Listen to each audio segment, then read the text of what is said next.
பிரியமானவர்களே, எப்படி இருக்கீங்க? நல்லா இருக்கீங்களா? இந்த இடம் எப்படி இருக்கு பார்த்தீங்களா? அழகா இருக்குதா? ஒரு பெரிய பார்க் இது எங்க இருக்கு நீ பாக்கீங்களா? மியான்மர் தேசம் கேள்விப்பட்டிருக்கீங்களா? பர்மா தேசம்னு ஒரு காலத்துல அழைக்கப்பட்டது. அந்த மியான்மர் தேசத்தில் இருக்கிற யாங்கோன் என்கிற பட்டணம் ஒரு காலத்தில் இது ரங்கோன் என்று அழைக்கப்பட்டது. அந்த பட்டணத்தில் இருக்கிற ஒரு பெரிய பார்க் தான் இது. இந்த இடம் ரொம்ப பார்க்க அழகா இருக்குது. ஜனங்கள் நிறைய பேர் மார்னிங் வாக், காலையில நடப்பதற்கே நிறைய மக்கள் வருகிறாங்க. அதெல்லாம் பார்க்கும்போது ரொம்ப சந்தோஷமா இருக்குது. இன்றைக்கு நிறைய மக்கள் தங்களுடைய சரீரத்தை ஆரோக்கியமா வைத்துக் கொள்வதில் அக்கறை செலுத்துவதை பார்க்கும்போது சந்தோஷமா இருக்குது. நீங்க நடப்பீங்களா? தினம் ஒரு 40 நிமிஷமாவது நடங்க. நம்முடைய சரீரத்தை ஆரோக்கியமாய் வைக்க நம்ம முயற்சி பண்ணணும். அப்பதான் ஆண்டவர் நம்ம மேல அன்பு கூர்ந்து இவனுக்கு சுகம் கொடுத்து ஆரோக்கியமா பாதுகாப்பான்னு சொல்லி சுகம் தருவாரு. அதனால நம்முடைய சரீரம் தேவனுடைய ஆலயம், அது ஆரோக்கியமா இருப்பதிலும் கவனம் செலுத்தணும். சரி, இன்னைக்கு ஆண்டவர் எனக்கு என்ன வார்த்தை வைத்திருக்கிறார் அப்படின்னு நினைக்கிறீங்களா? 92ஆம் சங்கீதம் 10ஆம் வசனத்துல, என் கொம்பை காண்டாமிருகத்தின் கொம்பை போல உயர்த்துவீர், புது எண்ணெயால் அபிஷேகம் பண்ணப்படுகிறேன். ஒரு தேவ மனுஷன் சொல்லுகிறார், தேவனே என் கொம்பை காண்டாமிருகத்தின் கொம்பை போல உயர்த்துவீர், புது எண்ணெயால் நான் அபிஷேகம் பண்ணப்படுகிறேன் அப்படின்னு சொல்லுகிறார். காண்டாமிருகம் பார்த்திருக்கீங்களா? காண்டாமிருகம் பார்த்திருப்பீங்களா? ஜூல பார்த்திருப்பீங்க. நான் ஆப்பிரிக்கா தேசத்திற்கு ஊழியத்து போயிருந்தப்போ ஊழியமெல்லாம் முடிந்தாரு. அப்ப நான் சொன்னேன், இங்க காட்டுல உள்ள மிருகங்களை பார்க்க முடியுமாமே, நேர்ல போய் காட்டுங்கன்னு சொல்லி எங்களை அழைச்சிட்டு போனாங்க. அவன் போனது பிக் 5ன்னு சொல்றாங்க.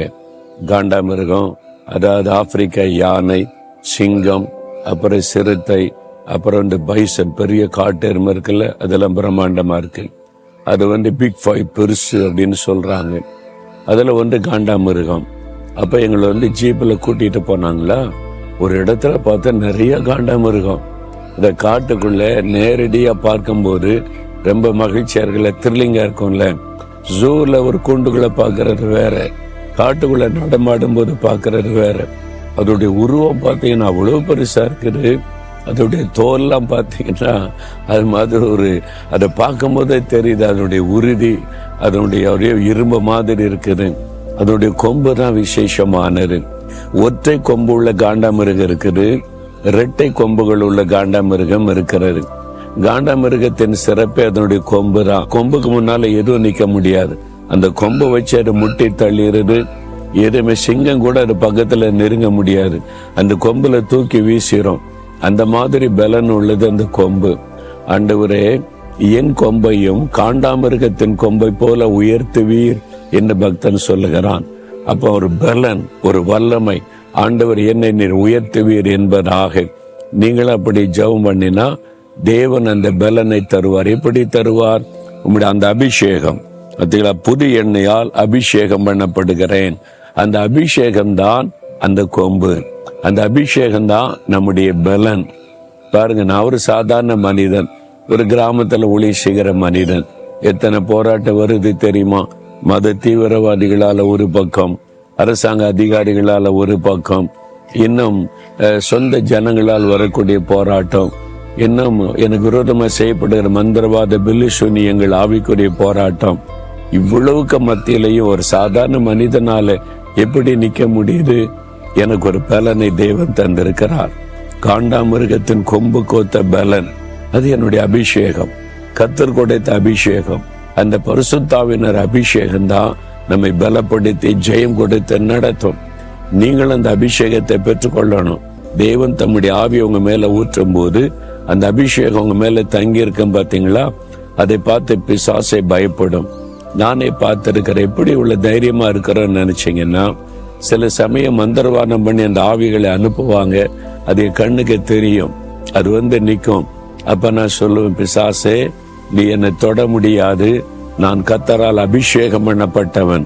அந்த வார்த்தையை கேட்ட உடனே பிசாசு நடுங்கும். என்ன பிசாசு ஈஸியா தொட்டரலாம், சேதப்படுத்திடலாம். ஆனா என் மீது இருக்கிற அபிஷேகம் என்னை பாதுகாக்கிறது. அந்த அபிஷேகத்தை வைத்துதான் கர்த்தர் பலன் கொடுத்து நடத்துகிறார். நீங்கள் அந்த அபிஷேகத்தினால் எப்பவுமே நிறைந்திருங்க. காண்டாமிருகத்தின் கொம்பை போல பலனோடு நீங்க இருப்பீங்க. ஆண்டவரே, அந்த அபிஷேகத்தை எனக்கு தாரும். தினந்தோறும் புது எண்ணெயால் என் அபிஷேகம் பண்ணணும். என்னைக்கு அபிஷேகம் பெற்ற நீர் கூட தினமும் அந்த அபிஷேகம் உங்க மேல இருக்கிறதுல கவனம் செலுத்துங்க. அப்படியே ஜெபம் பண்ணுங்க. ஆண்டவரே, காண்டாமிருகத்து கொம்பு கோத்த பலனை எனக்கு தருகிறேன். உம்முடைய அபிஷேகம் என் மேல தங்கட்டும். அந்த அபிஷேகத்தினால் என்னை நிரப்பும். பரிசுத்த ஆவியானவர் என் மேல தங்கியிருந்து என்னை வழி நடத்தும். இந்த நாள்ல நாங்கள் ஜெயம் பெற்றவனாய் முன்னேறி செல்ல அந்த அபிஷேகம் பலன் தருகிறதற்காய் ஸ்தோத்திரம், ஸ்தோத்திரம். இயேசுவின் நாமத்தில் ஜெபிக்கிறோம் பிதாவே. ஆமேன், ஆமேன்.